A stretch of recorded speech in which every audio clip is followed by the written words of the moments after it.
की बात है जब एक गांव में सब लोग दिवाली की तैयारियों में लगे हुए थे। हर घर में सफाई और बाजारों में खरीदारी चल रही थी। हर कोई दिवाली के त्योहार के लिए बड़ा ही उत्साहित था। उसी गांव में एक परिवार रहता था जिसमें महेश, उसकी पत्नी मीरा और उनके दो बच्चे संजू और मंजू रहते थे। संजू और मंजू को पटाखे फोड़ने का बड़ा ही शौक था। वो हर साल दिवाली पर अपने पापा से ढेर सारे पटाखे मंगवाते थे। इस साल भी उनको अपने पटाखों का बेसब्री से इंतजार था, पर अभी तक उनके पापा उनके पटाखे नहीं लाए होते।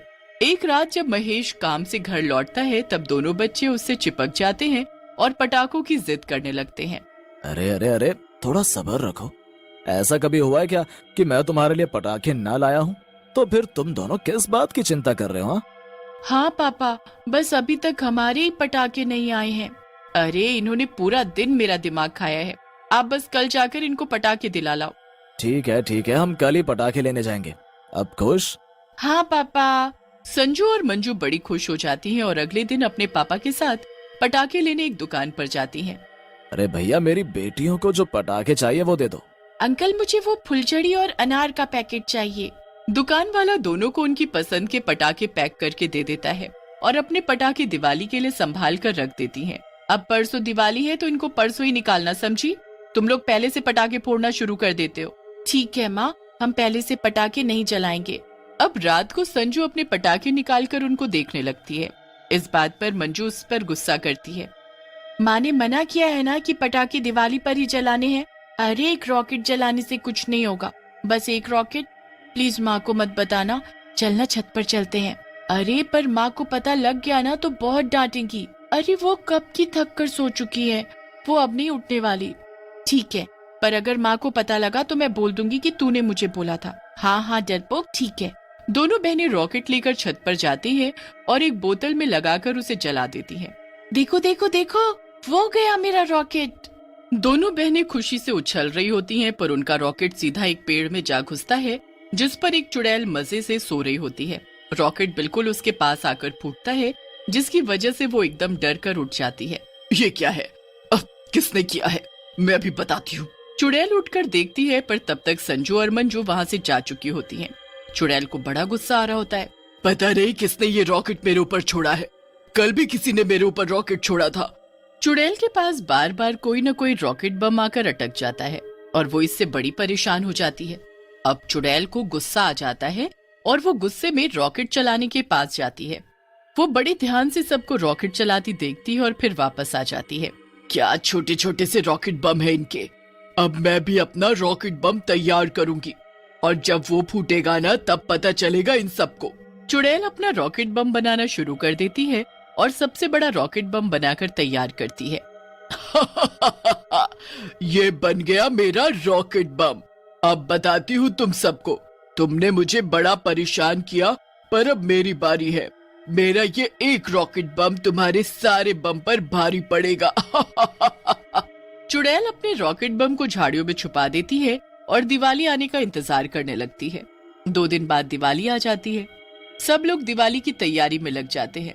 संजू और मंजू भी सुबह से तैयार होकर घूम रही होती हैं। अरे लड़कियों, जरा मेरी मदद कर दो। मैं सुबह से लगी पड़ी हूँ घर की सजावट में और तुम दोनों सुबह से तैयार होकर घूम रही हो। ठीक है माँ, हम भी आपकी मदद करेंगे। माँ, रात कब होगी? हमको पटाखे फोड़ने हैं। अरे पहले मेरे साथ ये सब काम करवाओ, फिर शाम को हम लक्ष्मी पूजा करेंगे और फिर उसके बाद हम सब मिलकर पटाखे फोड़ेंगे, ठीक है? हाँ ठीक है माँ। पूरा दिन कैसे निकल जाता है पता भी नहीं चलता। शाम को पूजा करके संजू और मंजू अपने अपने पटाखे लेकर घर के बाहर आ जाती हैं। अरे अभी तक हमारे दोस्त तो आए ही नहीं, तो चल पहले उनको बुलाकर ले आते हैं और फिर उसके बाद सब मिलकर पटाखे जलाएंगे। मंजू और संजू दोनों मिलकर अपने दोस्तों को दिवाली की शुभकामनाएं देती हैं और अपने साथ बाहर बुलाकर लेकर आती हैं। बाकी पड़ोसी भी जब तक अपने अपने पटाखे लेकर बाहर आ जाते हैं। अब सब पटाखे जलाना शुरू करते हैं। संजू और मंजू भी अपने अपने पटाखे जलाने लगती हैं। सब जगह पटाखों की आवाजें आ रही होती हैं। आसमान रोशनी से जगमगा रहा होता है। हर घर के बाहर दिए और लड़ियां, हर तरफ खुशियां ही खुशियां होती हैं। सब लोग पटाखे जलाने में एकदम मगन होते हैं। दूर से ये सब चुड़ैल बड़े ध्यान से देख रही होती है। देखो मेरा रॉकेट कितना ऊपर गया। अब मेरी बारी है। अब मैं अपनी फिरकनी चलाऊंगी। आ जाओ सब बच्चे, हम फिरकनी पर कूदेंगे, बड़ा मजा आएगा। ध्यान से बच्चों, कहीं किसी का पैर न चल जाए। नहीं माँ, हम सब ने चप्पल पहनी है और हम ध्यान से पटाखे चला रहे हैं। जलाओ जलाओ और जलाओ।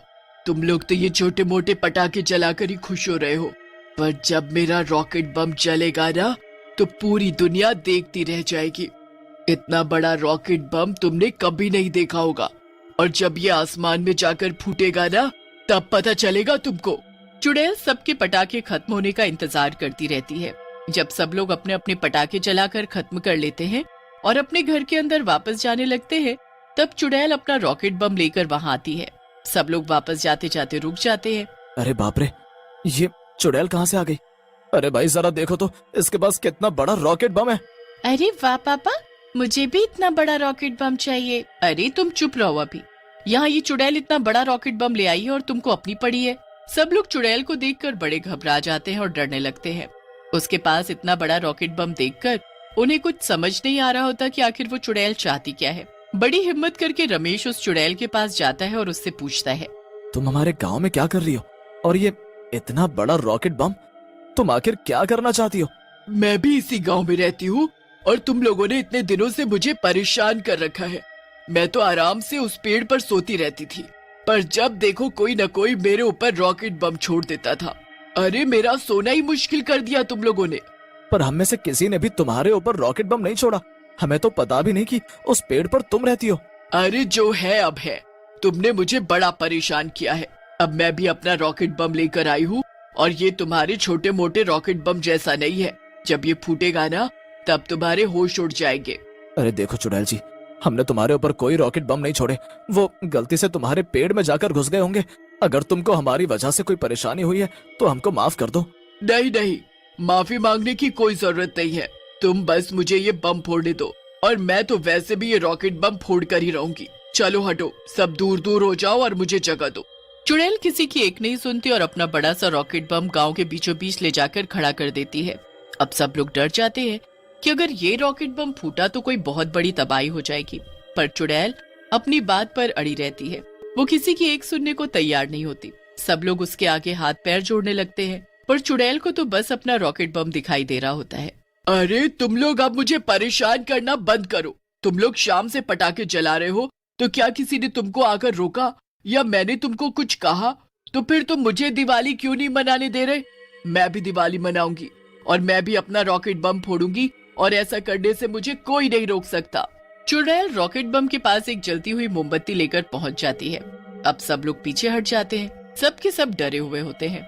चुड़ैल रॉकेट बम में आग लगा देती है। रॉकेट बम तेजी से आवाज करता हुआ आसमान में जाता है और फिर जोरदार धमाके के साथ पूरे आसमान में जगमगाहट हो जाती है। लोगों की आंखें इतना सुंदर दृश्य देखकर खुली की खुली रह जाती हैं। आसमान से सितारों की तरह चिंगारी नीचे गिरने लगती है, पर जमीन पर गिरते ही वो मिठाई और चॉकलेट्स में बदल जाती है। बच्चे इतनी मिठाई और चॉकलेट्स देखकर खुशी से पागल हो जाते हैं। देखा, मैंने कहा था ना, मेरा रॉकेट बम जैसा किसी का बम नहीं हो सकता। हाँ देखो तो बच्चों को कैसे चॉकलेट्स और मिठाइयों के मजे ले रहे हैं। मैंने तो पर ऐसा कुछ नहीं कहा था कि मुझे किसी का कोई नुकसान करना है। जब बार बार मेरे पास तुम लोगों के रॉकेट बम आने लगे तो मुझे तो बड़ा गुस्सा आया कि तुम सबको अच्छा सबक सिखाओ, और मैं आई भी थी। पर जब मैंने देखा कि रॉकेट बम तो बड़ी मजेदार चीज है, तब मेरा गुस्सा खत्म हो गया, और बस मैंने सोचा कि मैं भी अपना रॉकेट बम बनाऊंगी, वो भी सबसे बड़ा, जो कि तुम लोग देखते रह जाओ। सच में तुम्हारे रॉकेट बम का मुकाबला किसी से नहीं है। ये अब तक का सबसे बड़ा और सबसे मजेदार रॉकेट बम है, और ये दिवाली भी अब तक की सबसे यादगार दिवाली होने वाली है। सब लोग हंसने लगते हैं और वो दिवाली उस चुड़ैल के साथ मिलकर मनाते हैं। चुड़ैल उसके बाद बच्चों के साथ खूब मजे करती है। उस दिवाली के बाद से वो चुड़ैल हर साल दिवाली पर अपना बनाया सबसे बड़ा रॉकेट बम फोड़ती है, जिसका पूरे गांव को बेसब्री से इंतजार रहता है।